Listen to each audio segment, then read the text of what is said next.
नमस्कार दोस्तों, स्वागत है आप सभी का कोहली क्लासेज में। तो आज हम लोग देखेंगे ब्रिटिश शासन का उदय और विस्तार। क्लास 8 का चैप्टर नंबर 3 है। तो चलिए स्टार्ट करते हैं। पहला क्वेश्चन है, फ्रांसीसियों के संदर्भ में निम्नलिखित कथनों पर विचार कीजिए। तो फ्रांसीसियों का जो प्रधान कार्यालय भारत के दक्षिण पूर्वी समुद्र तट के पांडिचेरी में था। ये आपका पहला कथन हो गया। और दूसरा कथन है, इंग्लैंड और फ्रांस की कंपनियों के बीच एक दूसरे के विरोधी होने के कारण झगड़े होते रहते थे। बिल्कुल सही है।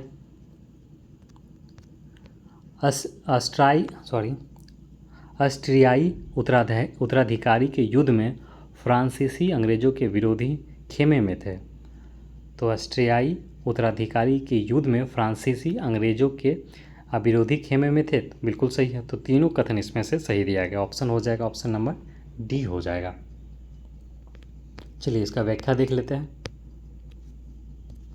तीनों कथन सही है। फ्रांसीसियों का प्रधान कार्यालय भारत के दक्षिण पूर्वी समुद्री तट पर स्थित पांडिचेरी में था। उस प्रदेश में अंग्रेज़ों का प्रमुख केंद्र फोर्ट सेंट जॉर्ज जो कि मद्रास में था।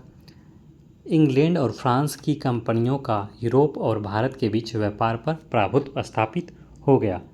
एक दूसरे के विरोधी होने के कारण इनके बीच झगड़े होते रहते थे और सन 1740-48 ईस्वी के मध्य यूरोप में एक युद्ध चला जिसे ऑस्ट्रियाई उत्तराधिकारी का युद्ध कहते हैं। उस युद्ध में फ्रांसीसी और अंग्रेज परस्पर विरोधी खेमे में शामिल था। दूसरा क्वेश्चन, कर्नाटक युद्ध के संदर्भ में निम्नलिखित कथनों पर विचार कीजिए। तो कर्नाटक युद्ध के संदर्भ में दिया गया है कथन। पहला कथन है, कर्नाटक की राजधानी मद्रास और पांडिचेरी के बीच स्थित अर्काट शहर में थी। तो कर्नाटक की राजधानी मद्रास और पांडिचेरी के बीच स्थित अर्काट शहर में थी। देखते हैं आगे। उस समय डुप्ले पांडिचेरी में फ्रांसीसी कंपनी का मुख्य उत्तराधिकारी था। और तीसरा कथन है, रॉबर्ट क्लाइव उस समय अंग्रेजी कंपनी में क्लर्क था। चौथा कथन है, फ्रांसीसियों ने फोर्ट सेंट जॉर्ज को लूटा। तो उपयुक्त में से कौन सा कथन सही है? तो जो उपयुक्त में से है आपका चारों कथन सही दिया गया। ठीक है, देख लेते हैं इसका व्याख्या।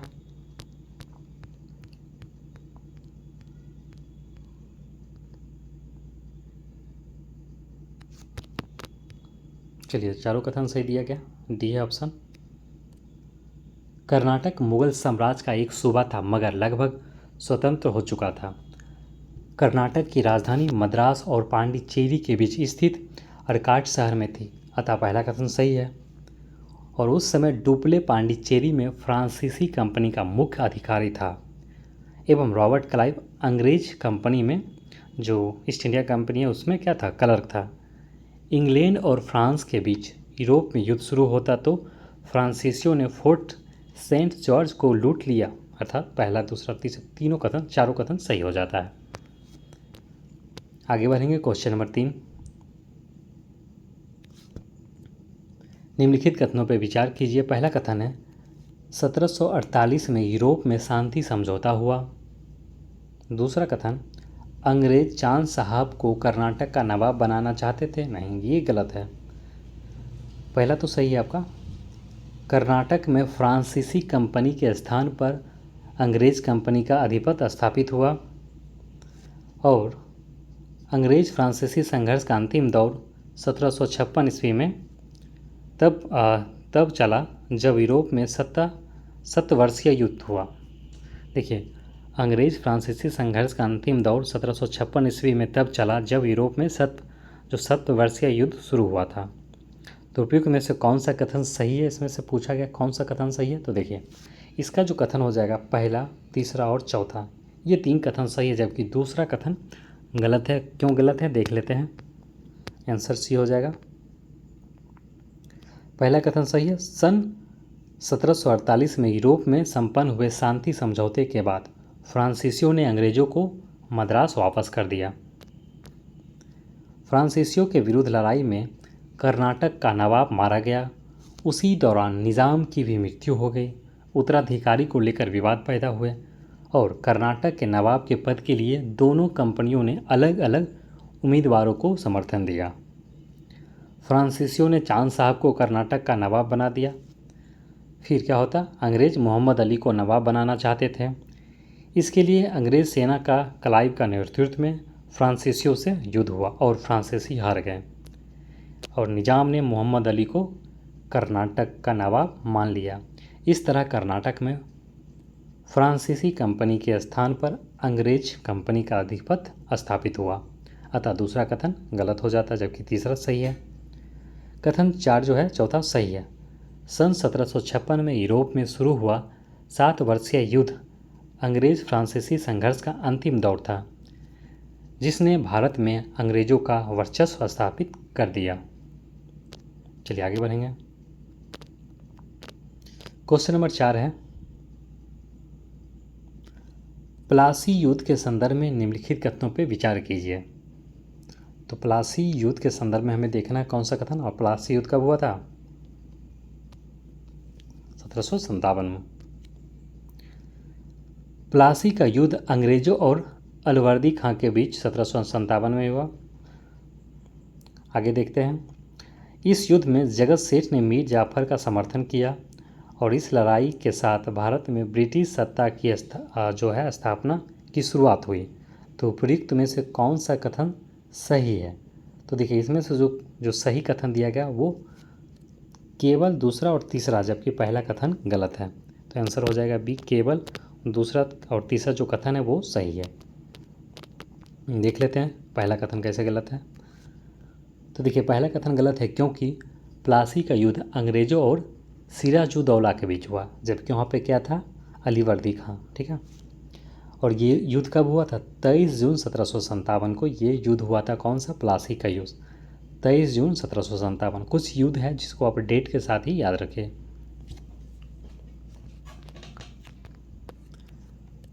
कथन दूसरा और तीसरा सही है। मीर जाफर और जगत सेठ ने मिलकर अंग्रेजों का साथ दिया। इस युद्ध में नवाब की सेना हार गई और इसके बाद मीर जाफर को नवाब बना दिया गया। इस लड़ाई के पश्चात भारत में ब्रिटिश सत्ता की स्थापना की शुरुआत हुई। चलिए आगे बढ़ेंगे। क्योंकि देखिए यहाँ का जो लोग ही था वही इसको सपोर्ट करता था अंग्रेज का। बहुत सारा जो उस समय बड़े बड़े लोग थे, राजा महाराजा, बाकी ऐसे हिम्मत थोड़ी था अंग्रेज इतना साल राज कर लेता है यहाँ पे, ये अपना सत्ता स्थापित कर सकता था। ये लोग खुद आपस में डिवाइड थे, जाति धर्म से लेकर राजा रजवाड़े के अलग अलग क्षेत्र में। चलिए क्वेश्चन में 5 देखेंगे। निम्नलिखित कथनों पे विचार कीजिए। पहला कथन है सूजा उदौला सफदरगंज के बाद अवध का नवाब बना। तो सूजा उदौला सफदरगंज के बाद अवध का नवाब बना। आगे देखते हैं। पश्चिम बिहार के बक्सर नामक स्थान पर अवध के नवाब ने दो शरणार्थियों के सहयोग से अंग्रेजों के खिलाफ लड़ाई की। तो देखिए पश्चिम बिहार के बक्सर नामक स्थान पर अवध के नवाब ने 2 शरणार्थियों के सहयोग से अंग्रेजों के खिलाफ लड़ाई लड़ी। और तीसरा कथन है मीर जाफर और शाह आलम ने सूजा-उद-दौला के यहाँ शरण ली थी। तो उपयुक्त में से कौन सा कथन सही है? तो उपयुक्त में से तीनों कथन सही दिया गया है। तो क्या हो जाएगा आंसर? ऑप्शन नंबर डी हो जाएगा।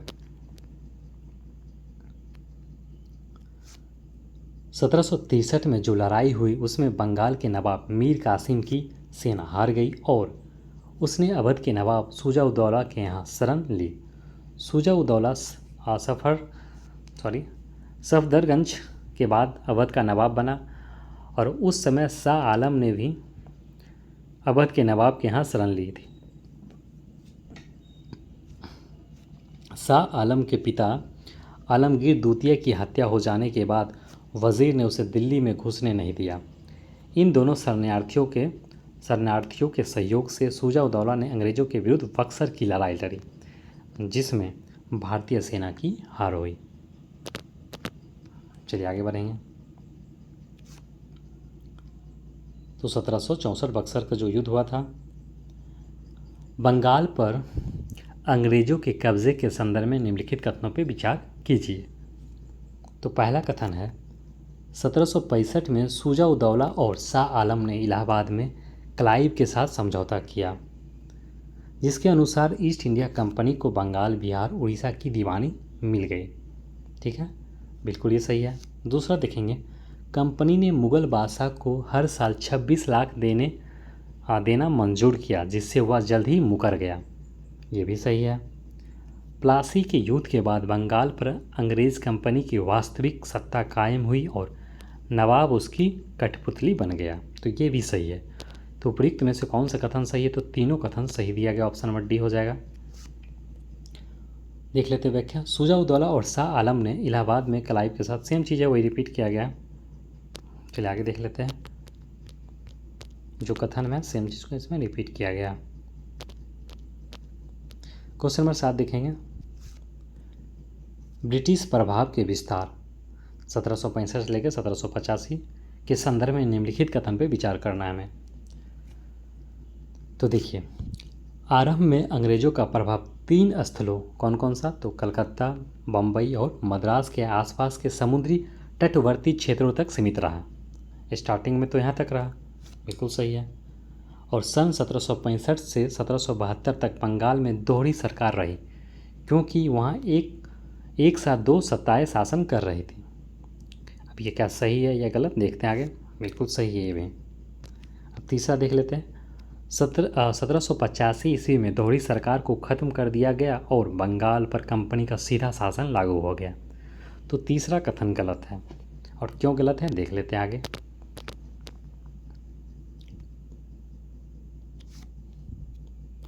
आरंभ में अंग्रेजों का प्रभाव 3 स्थलों, कलकत्ता, बम्बई, मद्रास के आसपास के समुद्री तटवर्ती क्षेत्र तक सीमित रहा, मगर 1765 ईस्वी तक वे बंगाल, बिहार और उड़ीसा के वास्तविक शासक बन गए।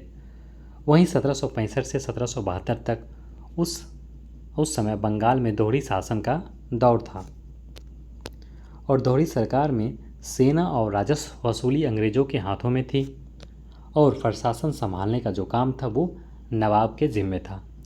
ऐसे स्थिति में अपने अधिकारी को अमल में लाने के लिए नवाब के पास कोई साधन नहीं रह गए और 1772 ईस्वी में वैरन हेस्टिंग बंगाल का गवर्नर बना और उस समय अंग्रेज़ों ने बंगाल में अपने शासन को मजबूत बनाना शुरू कर दिया और 1772 में ही दोहरी सरकार को ख़त्म कर दिया और बंगाल पर कंपनी का सीधा शासन लागू हो गया।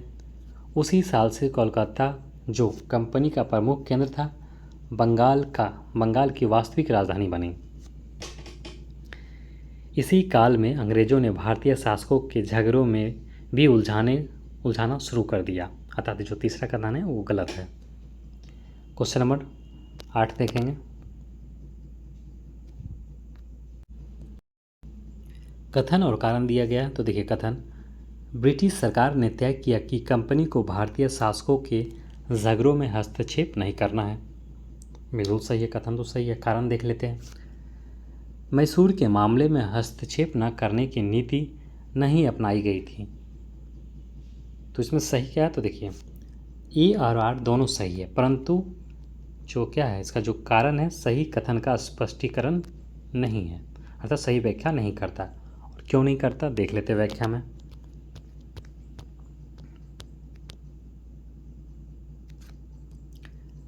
अमेरिका की स्वतंत्रता की लड़ाई में ब्रिटेन की हार होने के बाद इंग्लैंड में ईस्ट इंडिया कंपनी की नीतियों की आलोचना हुई।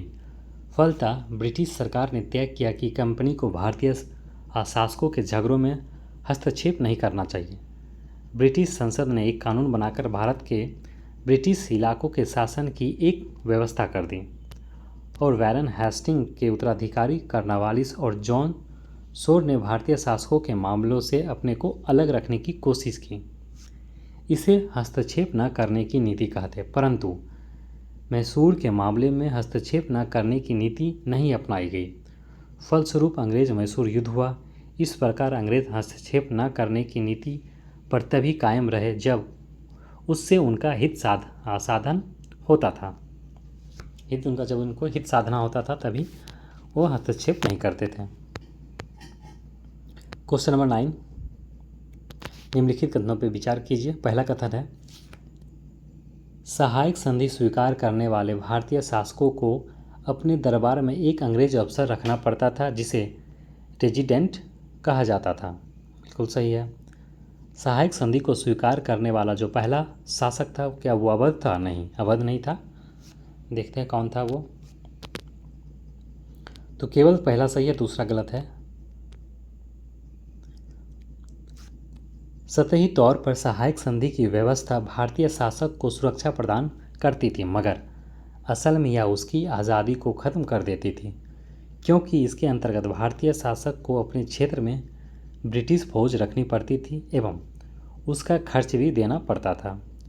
इसके अतिरिक्त दरबार में एक ब्रिटिश अफसर भी रखना पड़ता था जिसे रेजिडेंट कहा जाता था। और दूसरा कथन गलत है, क्योंकि सहायक संधि को स्वीकार करने वाला जो पहला शासक था हैदराबाद का निजाम था। क्वेश्चन नंबर 10 देखेंगे।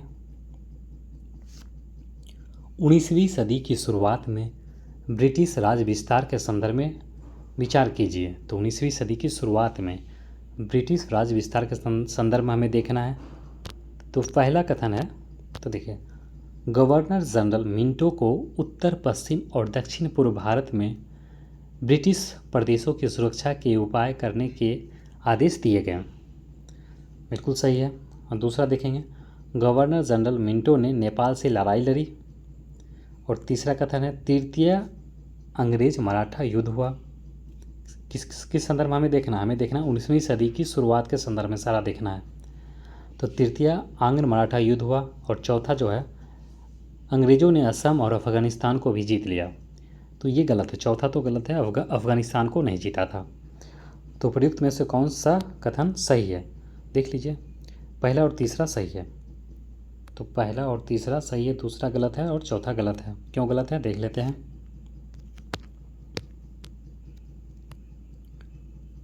मिंटो को गवर्नर जनरल बनाकर भेजा गया था और ब्रिटिश प्रदेशों की सुरक्षा के उपाय करने के आदेश दिए गए।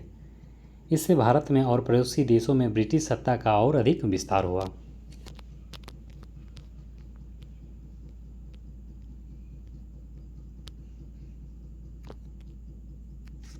दूसरा कथन गलत है। क्यों गलत है देखते हैं।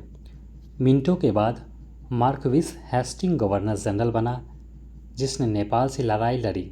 नेपालियों की हार हुई और उन्होंने अपने राज के इलाके अंग्रेज़ों को देना पड़ा। काठमांडू में एक ब्रिटिश रेजिडेंट भी रखा गया। 19वीं सदी के आरंभिक वर्षों में पिंडारी लुटेरों का उदय हुआ। तो 19वीं सदी के आरंभिक वर्षों में पिंडारी लुटेरों का उदय हुआ। अंग्रेज़ों ने पिंडारियों के खिलाफ मराठा सेनाओं का इस्तेमाल करने का फैसला किया, परंतु कई मराठा नेता पिंडारियों को मदद कर देते थे। अंततः पिंडारियों के खिलाफ शुरू हुई लड़ाई जल्द ही तीसरे अंग्रेज मराठा युद्ध में बदल गई। पिंडारियों की हार हो गई। अंततः कथन जो तीसरा है वो सही है। चौथा कथन गलत है, क्योंकि अंग्रेज़ों ने असम को अपने नियंत्रण में ले लिया, परंतु वे अफगानिस्तान को जीत न सका। क्वेश्चन नंबर 11 देखेंगे। 11 नंबर क्वेश्चन है, रंजीत सिंह के संदर्भ में निम्नलिखित कथनों पर विचार कीजिए। तो रंजीत सिंह के संदर्भ में निम्नलिखित कथनों पर विचार करना है।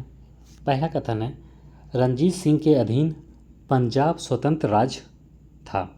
तो रंजीत सिंह के अधीन जो पंजाब है वो स्वतंत्र राज्य था। बिल्कुल सही है। उसने पंजाब में कुशल प्रशासन स्थापित करने का प्रयास किया।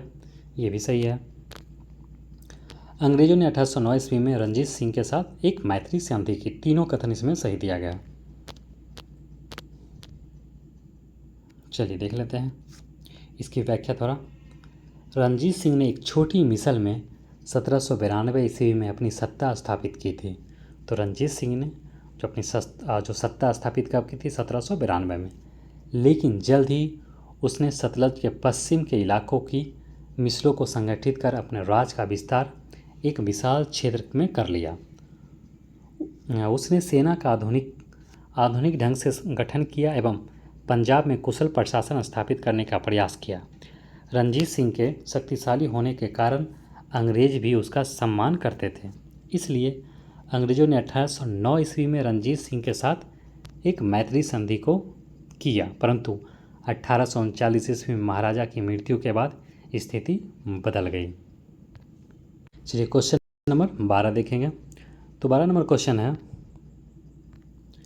अंग्रेजों की पंजाब विजय के संदर्भ में विचार कीजिए। तो अंग्रेजों की पंजाब विजय के संदर्भ में देखना है। 1845 ईस्वी में पहला अंग्रेज सिख युद्ध शुरू हुआ और खालसा की हार के साथ युद्ध समाप्त हुआ।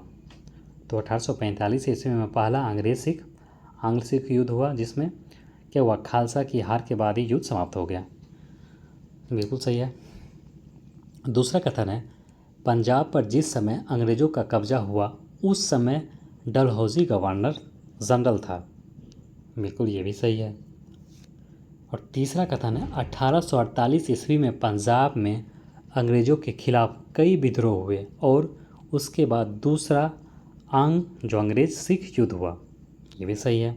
तो वृत्त में से कौन सा कथन सही? तो तीनों कथन सही है। ऑप्शन नंबर हो जाएगा डी हो जाएगा। देख लेते हैं इसका व्याख्या।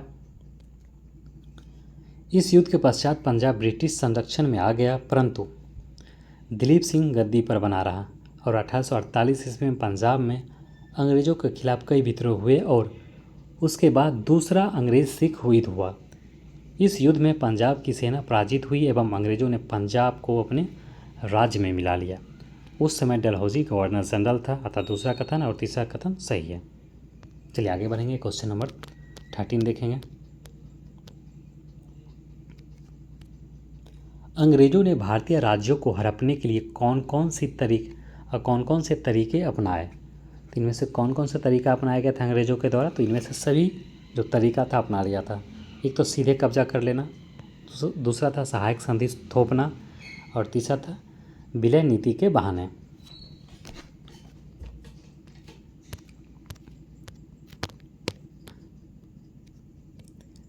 अंग्रेजों ने भारतीय राज्यों को हड़पने के लिए सीधे कब्जे और सहायता अर्थात सहायक संधि थोपने के अलावा अन्य बहाने भी ढूंढ निकाले। वो कौन सा था? वो था विलय नीति। ऐसा ही एक बहाना था, विलय नीति भी उसी में से एक ऐसा बहाना था। डलहौजी के कार्यकाल में यह तरीका बार बार अपनाया गया। अंग्रेज अब उन राज्यों को भी ब्रिटिश राज में मिला लेता जिसके शासक के कोई पुत्र नहीं थे, अर्थात गोद लिए गए पुत्र को उत्तराधिकारी स्वीकार या अस्वीकार का जो अधिकार है किसके पास था? तो अंग्रेजों के हाथों में चला गया। चलिए आगे बढ़ेंगे। क्वेश्चन नंबर 14 देखेंगे। अंग्रेजों की सफलता के कारणों के संदर्भ में निम्नलिखित कथनों पर विचार कीजिए। तो अंग्रेजों की सफलता के कारणों के संदर्भ में निम्नलिखित कथनों पर विचार करना। पहला कथन है, एकता के अभाव के कारण भारतीय राज आसानी से ईस्ट इंडिया कंपनी के शिकार हो गए। बिल्कुल सही है। एकता नहीं था तभी तो गुलाम बना। अंग्रेजों की फूट डालो और शासन करो की नीति भारतीय राज्यों के पतन का एक महत्वपूर्ण कारण बना। ये भी सही है। जब ये लोग एकता ही नहीं रहेगा तो फूटना तो आसानी हो जाएगा। तो दोनों कथन इसमें क्या है, सही दिया गया है। कंपनी के अफसरों को अपना एक लक्ष्य था, इसलिए उसमें एकता थी। यहाँ तक कि अंग्रेजों की अति दूर की चौकियाँ भी एक केंद्रीय नेतृत्व के अधीन थी, जबकि भारतीय राज्य में एकता का नितांत अभाव था। हर राज्य दूसरे के इलाके हड़प कर अपना विस्तार चाहता था। फूट डालो और शासन करो की नीति भारतीय राज्य के पतन का एक महत्वपूर्ण और तात्कालिक कारण थी, मगर यह बुनियादी कारण नहीं थी। वास्तविक कारण था स्थिर और कुशल राजनीतिक व्यवस्था स्थापित करने में भारतीय शासकों का असमर्थ होना। क्वेश्चन नंबर देखेंगे 15। निम्नलिखित युग्मों पर विचार कीजिए। तो कौन सा युग लेते हैं। सही दिया गया उपयुक्त में से कौन सा युग्म सही सुमेलित है? तो नील कपड़ा रंगने में इस्तेमाल, तो बिल्कुल सही है। सोडा बारूद बनाने में इस्तेमाल होता था और बिहार से लिया जाता था सोडा। दीवानी सैन्य विभाग, तो उपयुक्त में से कौन सा युग सही सुमेलित दिया गया है? तो केवल पहला और दूसरा सही दिया गया है। सैन्य विभाग नहीं था, ये पैसा वसूलता था। चलिए, मतलब वो टैक्स वगैरह लिया करता था। देख लेते हैं। नील का इस्तेमाल कपड़े रंगने में होता था, सोडा बारूद बनाने के काम में आता था और दोनों, इसलिए क्या हो गया, पहला और दूसरा सही है। जबकि तीसरा कथन गलत है, क्योंकि दीवानी राजस्व ही पैसा राजस्व वसूल करने वाला विभाग था। ठीक है। तो इस चैप्टर में जो था हम लोग 15 क्वेश्चन ही था। आगे हम लोग देखेंगे नेक्स्ट चैप्टर नंबर 4। चलिए, अगर आप लोग इस चैनल पर नए तो जरूर सब्सक्राइब कर लीजिएगा, वीडियो को लाइक कीजिए और अपने दोस्तों को शेयर कीजिए। मिलते हैं हम लोग अगले वीडियो में। धन्यवाद।